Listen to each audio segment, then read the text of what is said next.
There's a lot of misconceptions out there, guys. You need to be careful. You need to know your stuff. And you have to ask the questions. Like, talk to the people that have maybe experienced this or have gone through this. If you want a time to talk to us, our seminar is coming. Right. We are hosting a buyer event May 3rd, Old Ottawa East. I'll put the link in the description to where the tickets are. It's totally free. Coffee, snacks, and just hanging out and asking questions, chatting about the market and, what it takes to purchase here in Ottawa. Welcome to the Ottawa Property Podcast with your hosts, Tony McNeil and Adolfo Alvarenga. Each week, they'll take a look at what's happening in the Ottawa real estate market and offer practical advice and insights for listeners. From market updates to success stories, they cover it all. Whether you're a first-time homebuyer, a seasoned investor, or just curious about the property landscape in Canada's capital, they've got you covered. Sit back, get comfortable, and let's get into it. Welcome back, everybody, to another episode of the Ottawa Property Podcast. Episode 22. My name is Tony McNeil. I am a realtor based out of Ottawa, Canada, joined always by my co-host to the left, Adolfo Alvarenga, level 2 mortgage agent with Referral Mortgages. Every week, we talk about kind of what's on our mind, what we're seeing in the market, wins, losses, the ever-shifting tariff and economic climate that we seem to be under, and just kind of giving our perspective of two guys that no one should really listen to in Ottawa. That being said, if you're following on the audio platforms like Spotify, like Apple Music or YouTube, just please, God, like the video.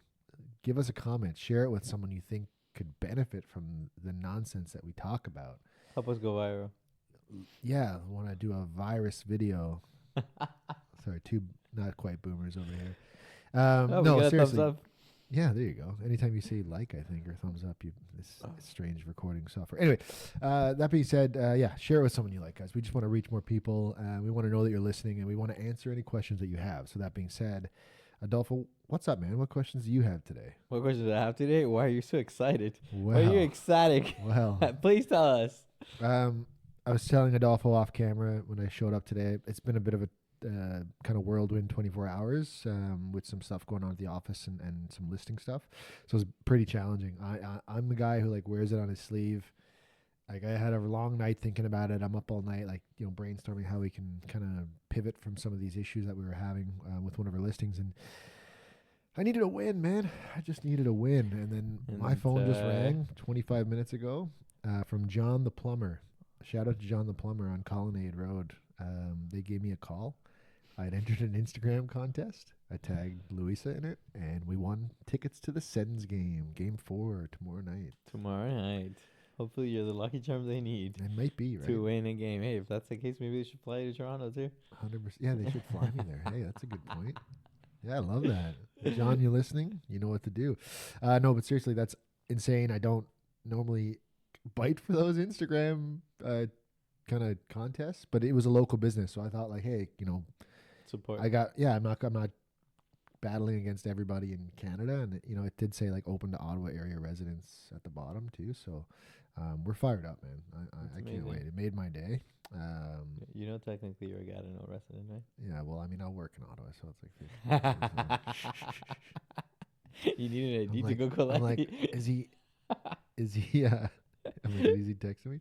I'm waiting to see when the tickets come in. I got to go take a photo with them. They asked for my email and they haven't sent them yet, so maybe I'm getting scammed. I don't know. Anyway, no, I don't Adolfo, what is up, man? What's going on with you? What are we going to talk about this week? I don't know. Well, we have so many things that we could talk about this week. We had a couple of things going on. It's particular with a particular client. That was pretty interesting. Yeah. I wouldn't say client, but I would say kind of a lead, source. I guess. A source. A lead, yeah. Customer at that point. Yeah. It was really, it was quite interesting because, at least from my perspective, I didn't want to feel like I was crushing someone's dreams or expectations in that way, so it was kind of hard. So we should start with this one, but I want to say to everyone listening, we're going to do kind of some misconceptions or maybe some spring myths and stuff that we've seen over the last couple of days and weeks, and we'll start with this one because it's a bit of a doozy. Yeah, and it was just this lead basically reached out to Tony and the team, and because he had done the financing, he wanted to be creative. He wanted to be very creative in terms of the financing, which I give him props for. I give him respect for. and he came up with these strategic plans, which took a lot of planning, and I feel it took a lot of thinking them and putting them together. There was effort You there know, on his there was a behalf, lot of there's no effort for doubt. them because they were well presented. The thing is, there wasn't much, what I could say, skin in the game. Yeah. So that was kind of hard. Because Let me give a bit of background on Yeah. this. So it's, he's looking to purchase a multifamily unit. So it's a sixplex in Vanier. I toured the property virtually with him. It was rough. There's definitely some updates that needed to be done, but the price was really good.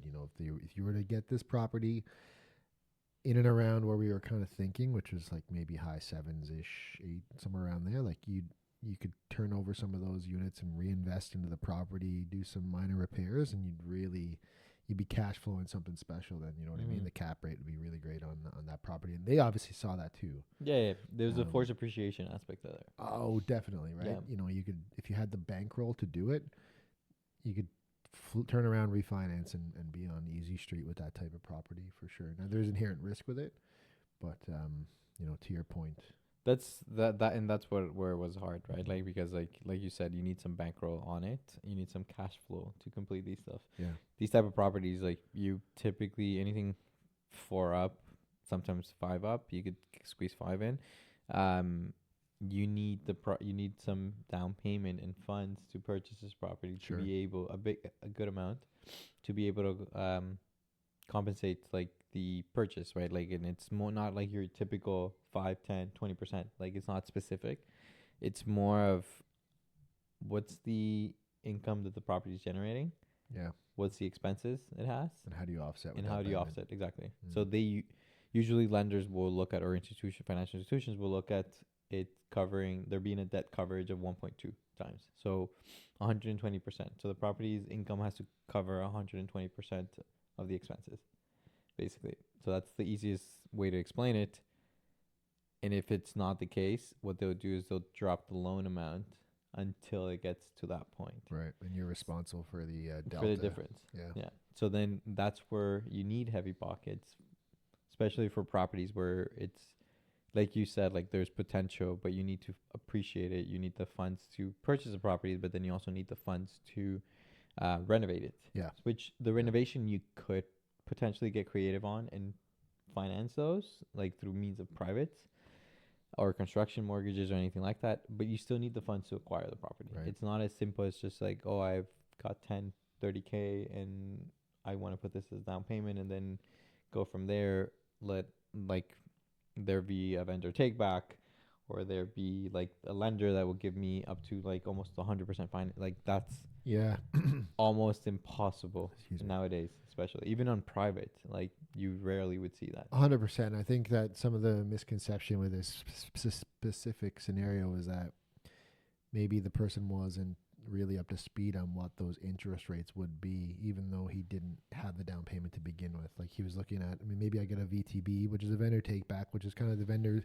the seller, let's say, is providing you the mortgage on the payment, and you're providing them interest on those mortgage payments, right? He was looking for something like 2 to 3%. I mean, no one is going to take on that liability for less than, I would say probably 10 to 15%. Like you really need to try to, how are you going to make it appealing to someone to not be fully divested from this property that they're trying to sell? Yeah. Like we see VTBs and like land deals and stuff like that, like a lot of land deals for sure, because they're harder to mortgage, right? Yeah, and at the same time for the land deals, you want to make sure that like it's compliant for the project that they want to do, the permits and all that. 100%. Yeah, there's a lot of due so once they diligence have there. all that stuff in order, they can get financing, construction financing, and then they pay off the VTB at that point, right? But we were asking for a VTB for like 3 years, and it happened to be a situation where the listing agent kind of told us more than maybe he should have. In that, the sellers are not speaking to one another. So they're not even, they're not talking to one another. They want fully out of this deal whatsoever. They don't like, he's got to talk to the 3 of them separately.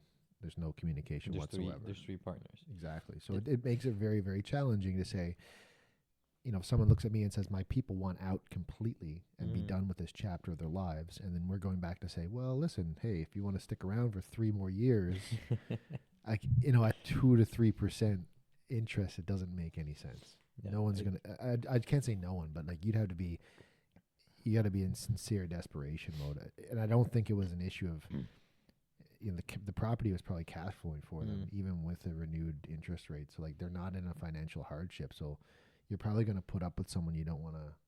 Sorry, I pointed to you. Somebody you don't want to deal with? Yeah, Great, thank you. You're probably going to put up with someone you're not really on speaking terms with in order to just be done with it, right? I'm not going to sign up for 3 more years of this person. No, at totally. 3% interest. And being in the seller's perspective, like, it's you don't want to put up with it for 3 more years. You're already in a position where you're not talking to the other 2 parties, and then you want to add a 4th party. Yeah.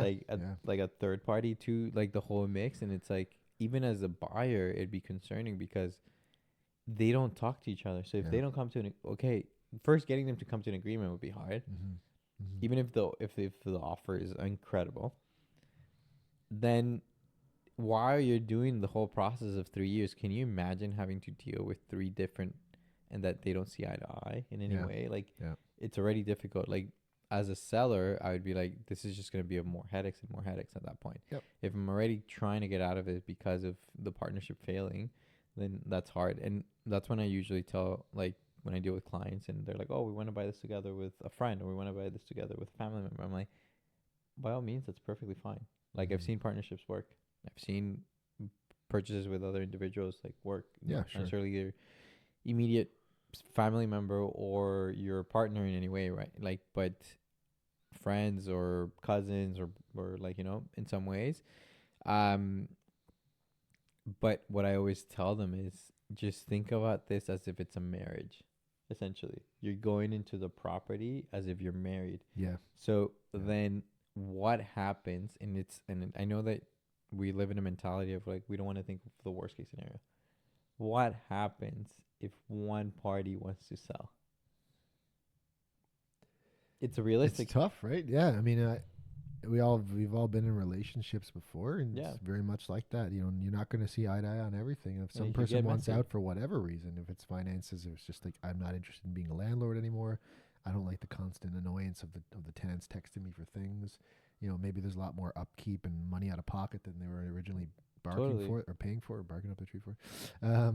There's a billion reasons why you'd want out. So to your point, like, in any relationship, and we see it a lot in real estate businesses as well. The ones that are between colleagues rarely work out. Yeah, it's hard. The husband-wife duo, it's typically pretty good. Honestly, but the friendship thing is hard because, like any relationship, if you're a landlord, and I'm Adolfo and I are landlords, and every time the phone rings, it's me going to the unit to clean or to fix plumbing, and I don't feel like Adolfo's pulling his weight.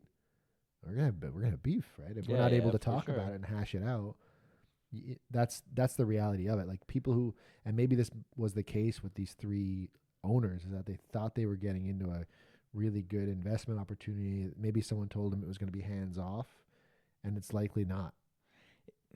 And I know the building needs a lot of work, so I can guarantee you it's not, right? It's not that. Given the other thing too is like, and I feel that a lot of the times people get into investments, and I'm not to criticize it in any way, but like, because they feel that it's like, oh, we're going to be generating this money and it's going to appreciate in the long term, right? But then the property can only appreciate in the long term if you upkeep it and if you maintain it.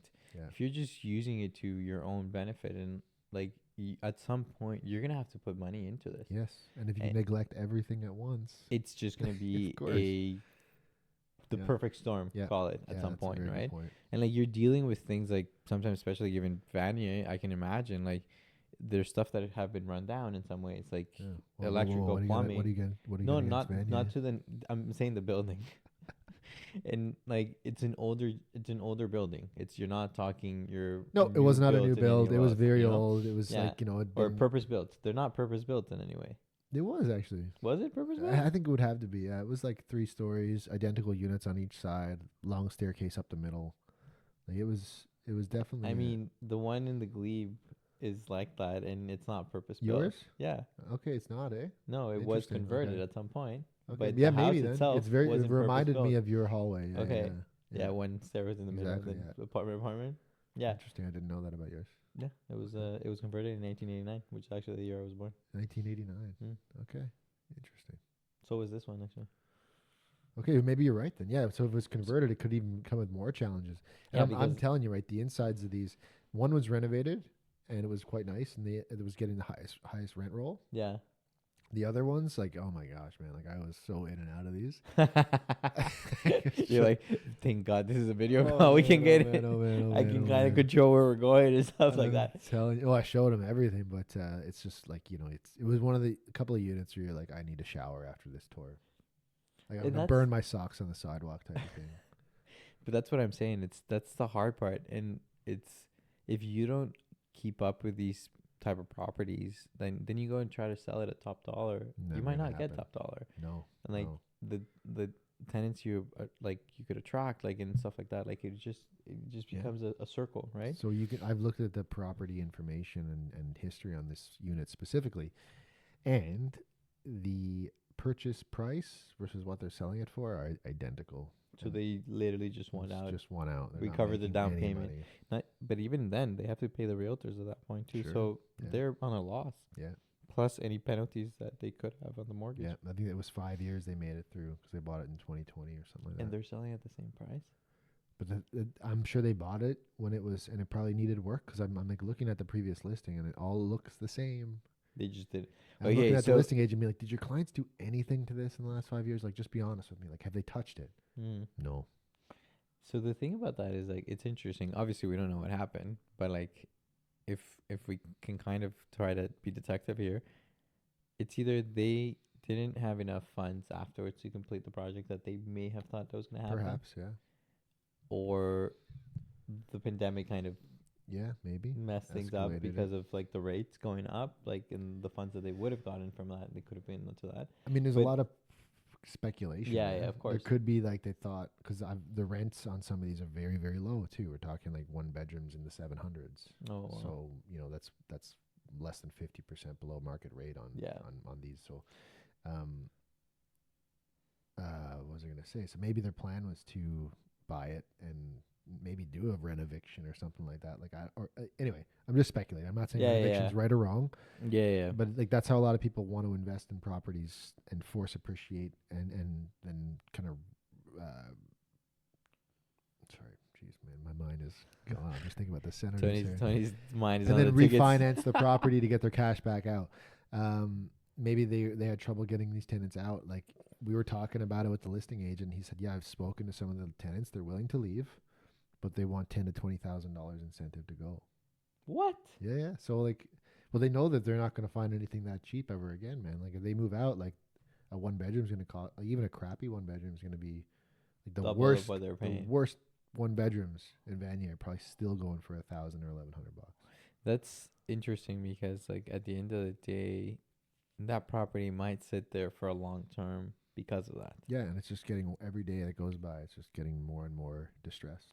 Yeah, because so for our listeners, in Ottawa, for the Ontario Landlord Tenant Board, you are allowed to request for the property to be vacant if you're moving into it. If it's like If it's your own If it's personal one unit, residence if or it's your own an personal immediate residence family member, or not a immediate family cousin, member, has to be like a parent or a sister or sibling, that type of thing. but then the tenant has to not be in a lease. They have to be on a month-to-month aspect. You have to give them 90-day notice. Yeah. And you have to pay them 1 month of rent True. for them to leave. True. They can still Request try to- more. they can request more. They Yeah. can negotiate. That's a negotiation back and forth. But they can also still fight you at the landlord tenant board, which Yeah, it's a bit messy. takes a bit of time, right? So that's the difficult. Coming to when it's more than one unit, you can't ask for a full vacant possession of that No. because, which is interesting because before you could, Well, they know you're trying to throw them out. They know exactly what you're trying Renovation. to do, right? right? And that's where there's been a lot of problem with that, especially with big corpse buying buildings and just removing housing, Yep, bringing them in, flipping them up, refresh and them then getting quickly more. and go. Yeah. Yeah. Which I understand both sides of the coin, right? But then it's asking for 10, 20K. I can understand why, but that might not happen. Well, perhaps someone's tried to do this to them already, and they know what they have, and they know that they're sitting in something that someone's going to inevitably make a bunch of money off of if they are able to renovate and refinance. So maybe, again, speculating, maybe that was their plan going into it. They thought that they could get them That's out. what I'm and saying. then, Yeah, they couldn't go. They didn't have the cash to get them out. Yeah, well, that's crazy. But that'd be hard. Imagine having to pay each unit 20K. Yeah, it would eat up into your funds right away. And then on top of that, you have to renovate and then be able to take your funds out as a refi. That'd be very hard. You're yeah, asking for a lot. yeah, exactly. So anyway, it was an interesting scenario we came across. Like, unfortunately, we weren't able to kind of help this gentleman out with it. He had some other creative stuff that he came up with after, but you don't get into that. It was just a bit too kind of far fetched and just impossible, right? Like You need deep in pocket. a negotiation, you don't need deep pockets for this type of thing. Like, I'm Yeah. not saying that, but in a negotiation, like, you have to, like, both sides need to give and take, right? Yeah, You can't yeah, just yeah. go in and think that someone's, and it's very rare, I guess, that we see someone so desperate that they're willing to take like the wildest deals that make no financial sense for them. Yeah, but they need to be able to like win or like receive something at some point too, as a 100%. seller, right? Yeah, you Like, got to incentivize. what's your people. exactly? What are you Um, receiving? So, but that was one of the things. But it's interesting because of the misconception, right? Like of the down payment, which leads me to probably our next point of conversation, which is this is something that you dealt with, giving some clients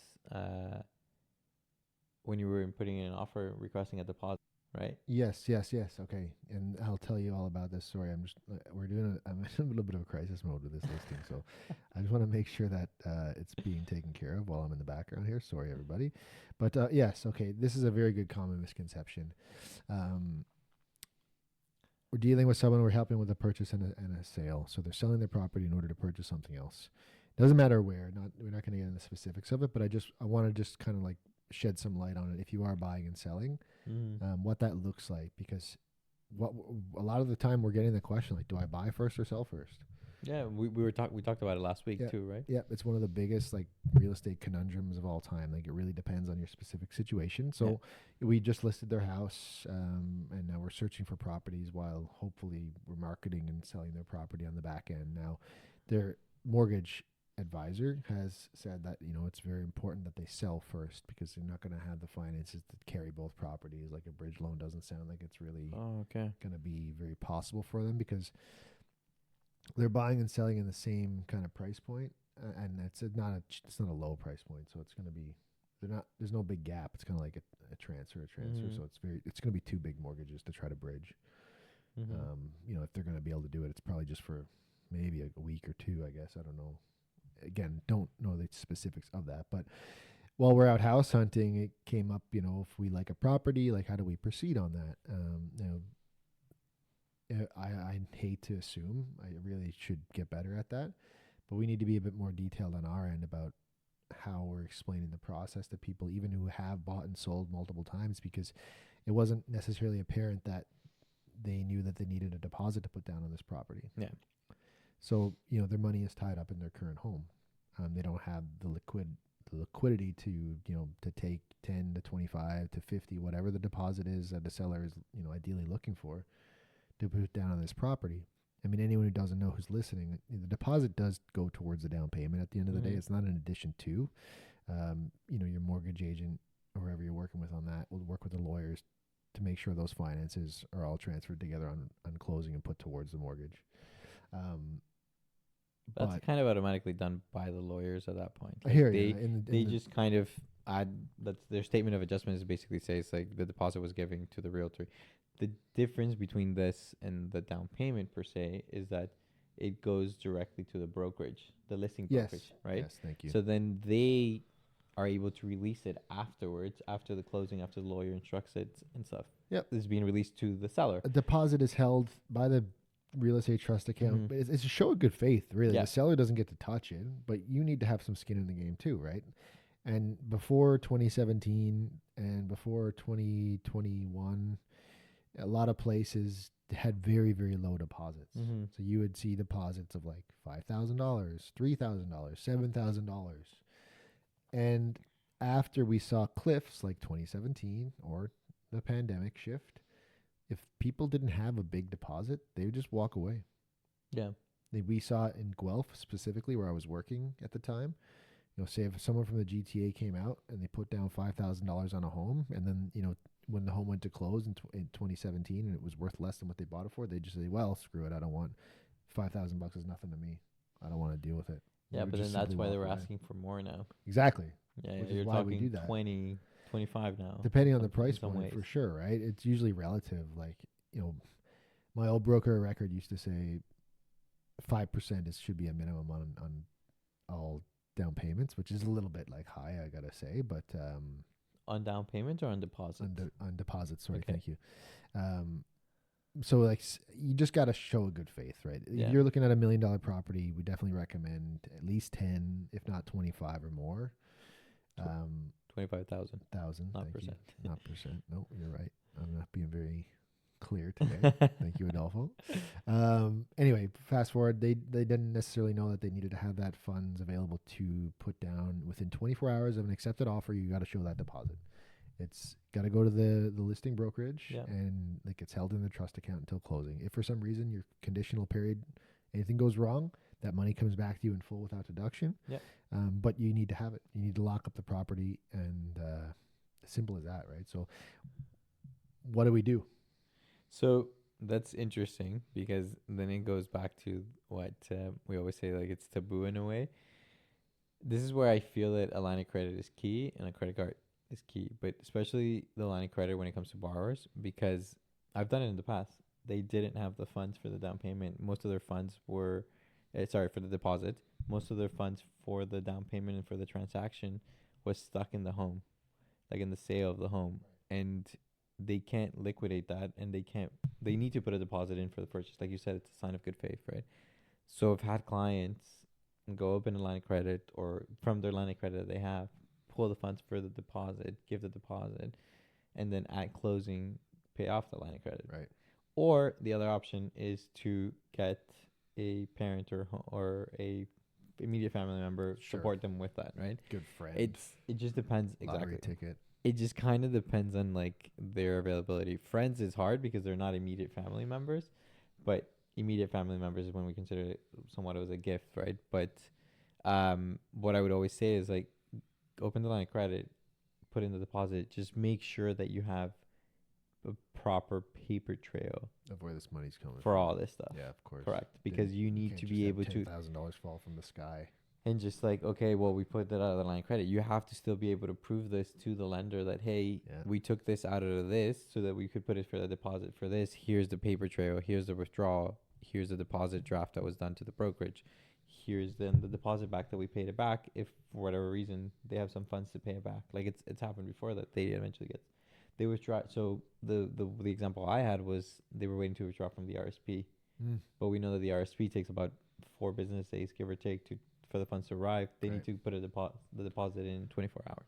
What did they do? Within line of credit. Line of credit. But I was able to track it and then say like, okay, they take this out. Yep. Here's a draft. Here's a withdrawal from the line of credit. It's interesting, right? Because like, and this is typically only people that are buying and selling. Because if you're just buying for the first time, you have your funds sitting in an account ready to go. Or if it's in an RSP, but it it's happens. different. That's what I was gonna say. It happens hear on the you. RSP. But a lot of the time, you're kind of prepared for that. Or if your clients, you've already had this conversation with them, right?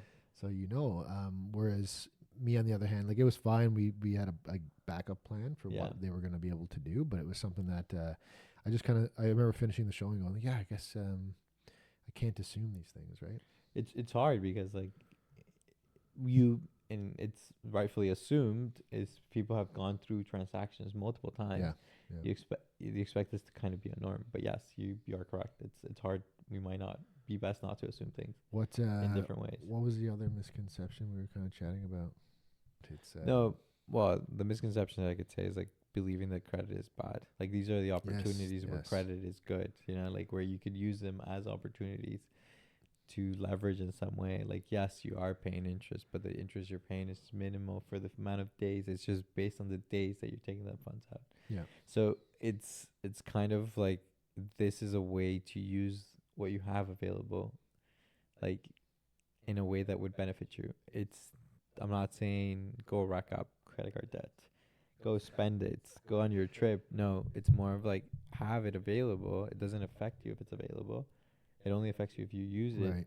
And that's if you overuse it. So this was the point we were talking about, and it's all coming back to me now. Now it is. Like a hot Okay, flash or perfect. something. You can make sure you cut the rest of the other stuff beforehand. Yeah, cut that out. Was what's an acceptable debt ratio is what we were kind of chatting about, right? So we're talking like if you have credit card debt, if you have student loans, if you have a car payment, like at what point is too much?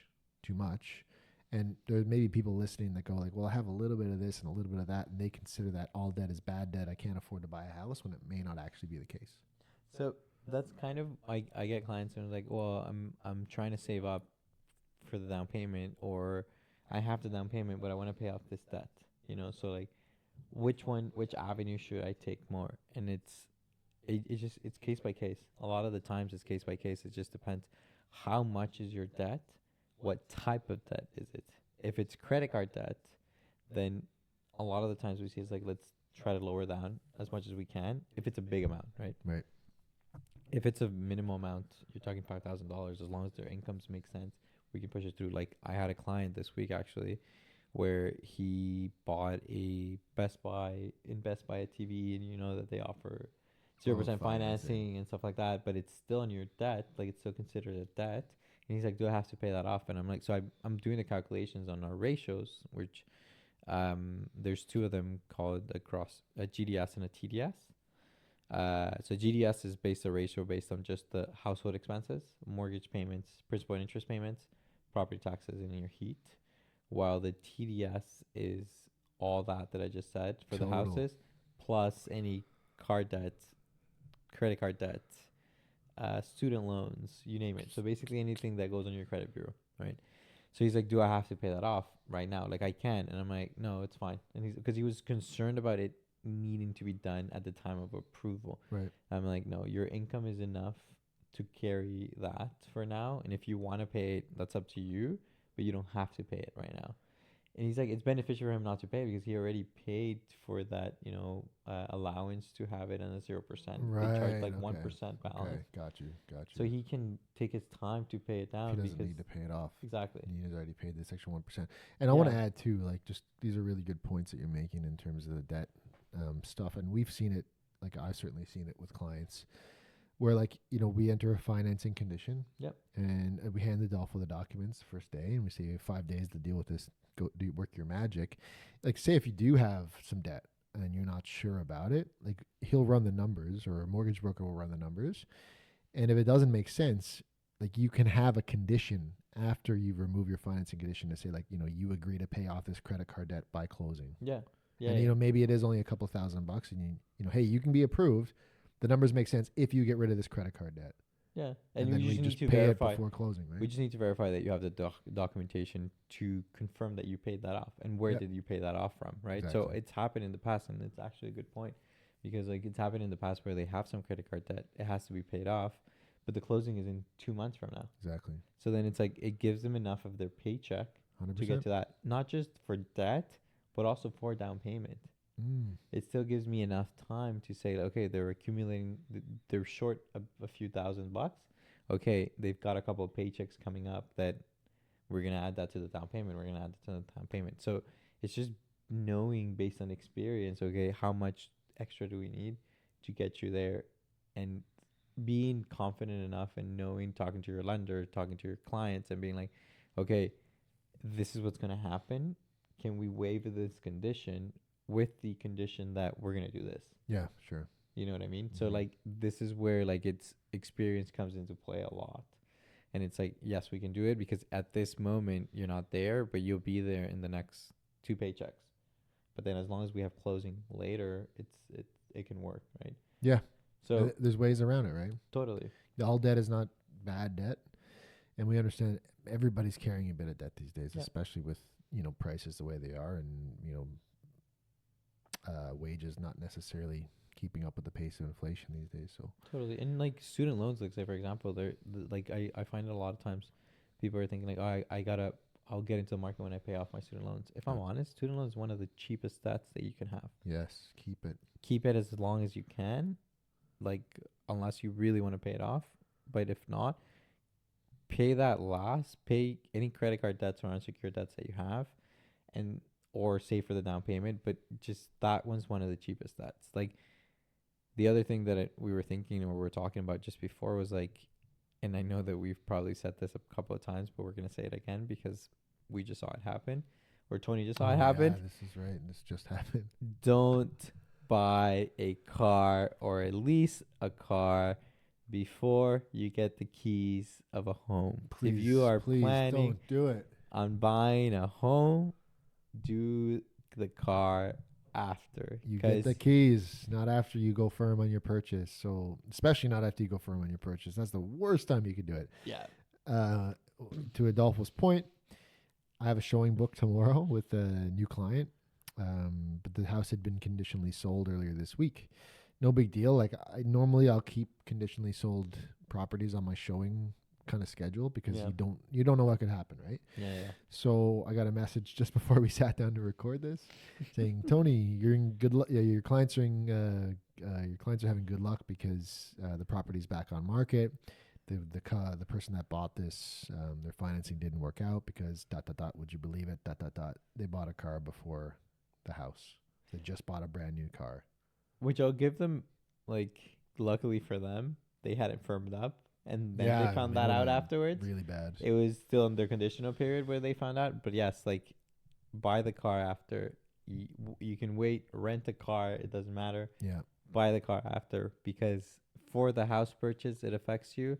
But then the house is actually positive when you go and buy the car. Yeah. So what I like to say too, and obviously these agents are not kind of thinking outside the box because, like, let's say Adolfo and I didn't coach you on that. Are there ways around it?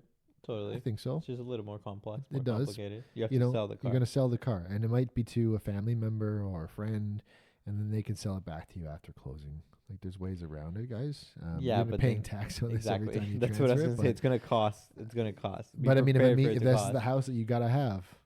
I mean, if you're stuck in a point that you're already firm, then you we don't have to find a solution. Yeah, totally. Like exactly. I've done it in the past. I've had a client they were firm. The agent that they were working for before hadn't coached them, or they hadn't analyzed that numbers, or I don't know what happened at the end of it. I don't recall exactly, but we had to do that. I'm like, you have to sell this car. Yeah, it's never gonna work. Sell this car, and it worked out. Like, yes, a lease is a little bit different because you're still, even if you make the full payments, you're still responsible for the car. Sure. But the car financing, you could just sell it at that point. But again, you're paying the taxes. It's an ordeal for sure. The easiest thing is just don't buy a car before you're closing. You can't walk into Service Ontario and say, "I bought this car for $1. I'm gonna pay tax on this $1." Yeah, they're gonna call your BS on that one. Unless it's a family member, and I hear that you can do that. Can you? Interesting. You can transfer for free at that point if it's a family. I had a guy that sold my car. If it's an immediate family member, he asked me to knock some down on the price tag. It was a pay you weird conversation. No, he paid cash, but he didn't want to pay tax on the sale price that we had agreed upon. Well, based on what I know, I could be wrong, but based on what I know, they base it on fair market value. Exactly. Like they put the VIN number in the system. And they're like, well, this car is this year, this make, how many kilometers? Okay, well, this is what you owe us. Even if it wasn't your sale price. Yeah, I know. And it's hard. So a lot of misconceptions out there, guys. You need to be careful. You need to know your stuff. Yeah, and you have to ask the questions, or talk to the people that have maybe experienced this or have gone through this, right? And we won't assume. We should never assume either. Should never assume. But if you want a time to talk to us, our seminar is coming. Right. Yeah, I'm going to launch this. Hopefully I'll have this podcast up tonight. So anyone listening, and you made it this far, we are hosting a buyer event May 3rd, Old Ottawa East. I'll put the link in the description to where the tickets are. It's totally free. Coffee, snacks, and just hanging out and asking questions, chatting about the market and, what it takes to purchase here in Ottawa. Asking your questions. Stuff that we want to make sure that you get into the market in the proper way. Yeah, the stuff you're not leaving in the comment section for us to talk about, you can actually ask us in person. Oh man, that being said, I think we're time, man. We did it. Another episode 22. Hey, crazy, got man. this. That's half a year almost. Wow, getting close, man. Hopefully get more people listening to us. That's it. Ramble One of these days we'll promote it a bit because no one really knows we're even doing this. But yeah, I need to get maybe we should send it some people. Yeah, dude, get a social media account. Start winning Sens tickets. Game 4 tomorrow. Sens in 7 is all I can say. Hey, hopefully. That's it, man. Okay. Till Let's wrap next it up. week. Till next week. Have a good weekend, everybody. Ciao. Ciao. What's the balloon?